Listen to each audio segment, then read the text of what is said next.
वो केस बंद हो चुका है, लेकिन बंद केस को दोबारा से इसलिए उठाया गया, भारत की सरहद के अंदर चाइना घुस रहा है। अब अमेरिका ने भी बोला कि चाइना अंदर घुस गया है। ये जो हिटलर शाही वाले अंदाज के अंदर नरेंद्र मोदी सरकार चला रहे हैं कि SC ST OBC और माइनॉरिटी कभी भी RSS और भारतीय जनता पार्टी के साथ में नहीं हो सकते हैं। इनके साथ में सिर्फ वो लोग हैं जो मनुवादी लोग हैं, जो संविधान को नहीं मानना चाहते हैं, वो लोग RSS के साथ और BJP के साथ होंगे।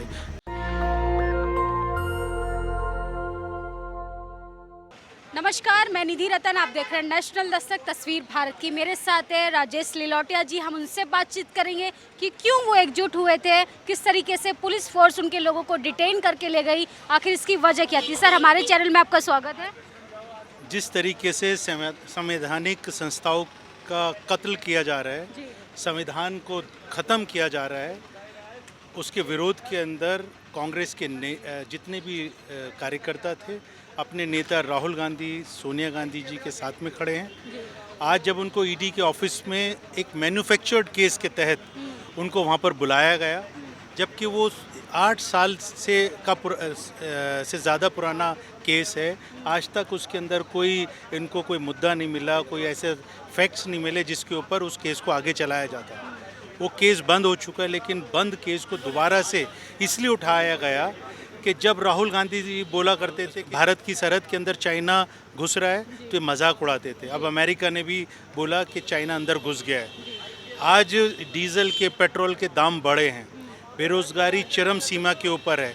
उन सब चीज़ों का ध्यान बांटने के लिए इन्होंने एक नया मुद्दा लिया, और नया मुद्दा ये लेकर ED को आगे कर राहुल गांधी जी की उस मूवमेंट को ख़त्म करना चाहते हैं, जो दलितों के खिलाफ जो अत्याचार हो रहा था उसकी आवाज़ उठाते हैं।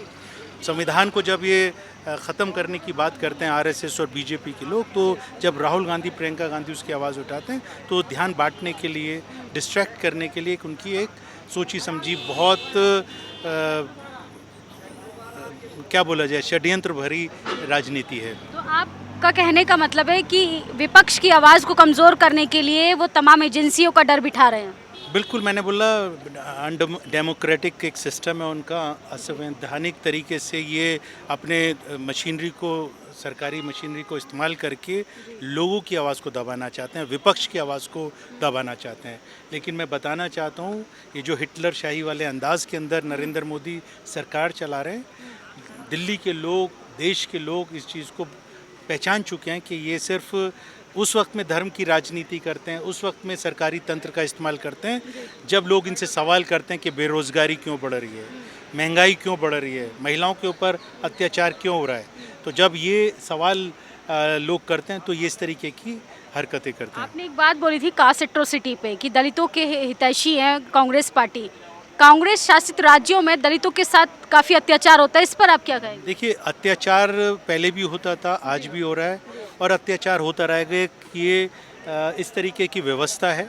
लेकिन सवाल यह है कि जो सरकार है, जो प्रशासन है, वो उसके ऊपर कार्रवाई कैसे कर रहा है।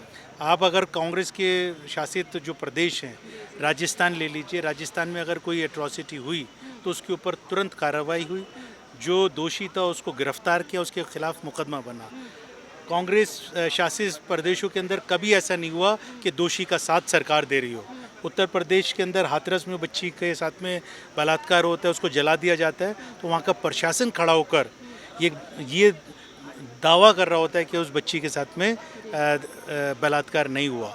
तो समझना ये है कि इनकी जो सोच है वो दोषियों के साथ है।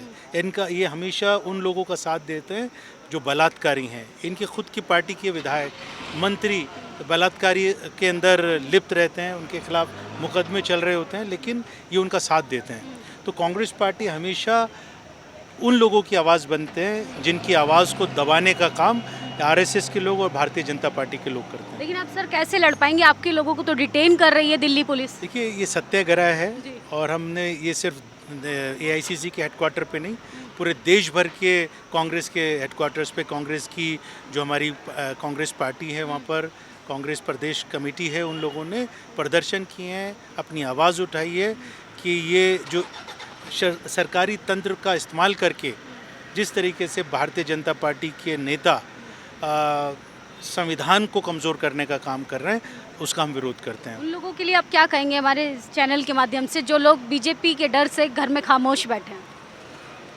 देखिए, डरने से कुछ नहीं होगा। मैं एक बात बताना चाहता हूँ, आप देखिए कि देश को आज़ाद कराने के लिए कांग्रेस के लोगों ने संघर्ष किया, जेलों में गए और कुर्बानियाँ दी। आज वही माहौल दोबारा से है कि देश को गुलाम बनाया जा रहा है नरेंद्र मोदी की सरकार द्वारा। कांग्रेस के लोग सड़कों पे उतरे हैं, देश को गुलाम नहीं बनने देंगे। ये आर्थिक गुलामी करना चाहते हैं, राजनीतिक गुलामी करना चाहते हैं, मानसिक रूप से लोगों को गुलाम बनाना चाहते हैं। धार्मिक रूप से तो गुलाम बना ही रखा है इन लोगों ने, लेकिन लोगों से अपील ये करना चाहते हैं कि आप सड़कों पे उतरिए, कांग्रेस का साथ दीजिए। कांग्रेस इस तानाशाह सरकार को नीचे उतारने के लिए आखिरी दम तक लड़ाई लड़ेगी। लेकिन जो सरकार धार्मिक उन्मादों में उलझाने की कोशिश कर रही है, लगातार हिंदू मुसलमान कर रही है, इस पर आप क्या कहेंगे? ये बड़ा अफसोस की बात है। उसमें पार्टिसिपेट करने वाला बहुजन समाज के ही लोग हैं, एसटी एससी माइनॉरिटी समाज से ही लोग हैं। मैं बिल्कुल इस बात से Disagree। डिसएग्री करता हूँ कि एससी, एसटी, ओबीसी और माइनॉरिटी कभी भी आरएसएस और भारतीय जनता पार्टी के साथ में नहीं हो सकते हैं। इनके साथ में सिर्फ वो लोग हैं जो मनुवादी लोग हैं, जो संविधान को नहीं मानना चाहते हैं, वो लोग आरएसएस के साथ और बीजेपी के साथ होंगे।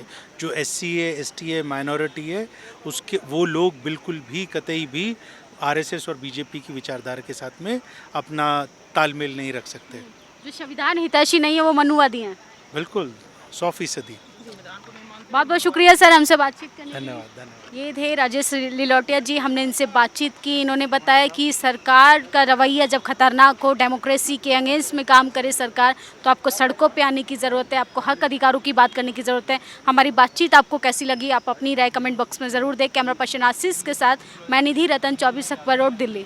नेशनल दस्तक की आपसे गुजारिश है कि अगर इसको बचाना चाहते हैं तो नेशनल दस्तक को सब्सक्राइब करने के लिए रेड कलर के सब्सक्राइब बटन को दबाएं, फिर बेल आइकन की घंटी दबाएं। नेशनल दस्तक को बचाने के लिए बहुत जरूरी है कि हर खबर को शेयर करें, लाइक करें, कमेंट जरूर करें।